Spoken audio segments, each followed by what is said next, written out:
Agriculture में आपका स्वागत है और आज की वीडियो में आपको बताने वाले हैं टमाटर की उन्नत खेती। सबसे पहले बात करते हैं उन्नत समय।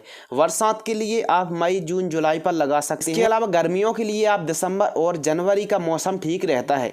इसके अलावा यदि बात करते हैं टेम्परेचर और मिट्टी, तो लगभग सभी प्रकार की मिट्टी में आप सफलतापूर्वक टमाटर की खेती कर सकते हैं। और टेम्परेचर की बात करें तो इसका उपयुक्त जो टेम्परेचर, अनुकूल टेम्परेचर, ठीक तरीके से फ्रूटिंग, ठीक तरीके से सफलतापूर्वक यदि आप टमाटर की खेती करना चाहते हैं तो इसका जो उन्नत टेम्परेचर की आवश्यकता पड़ती है, इस फसल को 15 डिग्री सेल्सियस से लेके 35 डिग्री सेल्सियस तक का जो टेम्परेचर होता है बहुत ही अनुकूल माना गया है।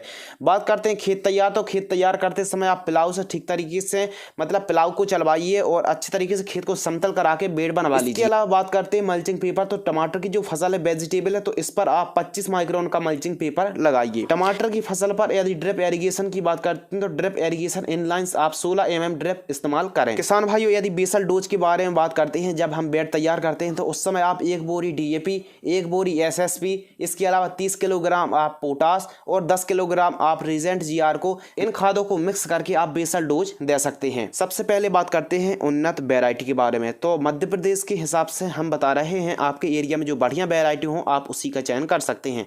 सिजेंटा कंपनी की साहो, इसके अलावा सेमिनीज कंपनी का अभिलाष, इसके अलावा US कंपनी का 1501 और 1504, ये बढ़िया वैरायटी है। इसके अलावा आपके एरिया में जो क्लाइमेट्स, मौसम और मिट्टी और जलवायु के हिसाब से जो बढ़िया वैरायटी हो, आप उन्हीं हाइब्रिड वैरायटी का चयन कर सकते हैं। इसके अलावा बात करते हैं नर्सरी तैयार, तो हमारी जो नर्सरी टमाटर की 25 से 26 दिनों में नर्सरी ठीक तरीके से स्वस्थ तैयार हो जाती है। और इसके अलावा बात करते हैं पौधों की आवश्यकता, तो 1 एकड़ में हमको लगभग, यदि हम जिगजैग प्लांटेशन करते हैं और 1-1 फीट का अंतराल रखते हैं पौधे से पौधे की दूरी, तो हम एक बेड पर डबल लाइन का हम प्लांटेशन करते हैं, यानी जिगजैग प्लांटेशन करते हैं तो 15,000 से 16,000 पौधे की आवश्यकता पड़ती है। यदि हम वन लाइन पर, सिंगल लाइन पर प्लांटेशन करते हैं तो लगभग 8,000 के आसपास पौधे की आवश्यकता पड़ती है। इसके अलावा बात करते हैं 1 एकड़ पर कितना सीड्स लग जाता है, तो 1 एकड़ 50 से 60 ग्राम बीज पर्याप्त होता है। जैसे ही आपने पौध रोपाई कर दी है तो आपको ड्रिप के माध्यम से खाद को देना पड़ती है।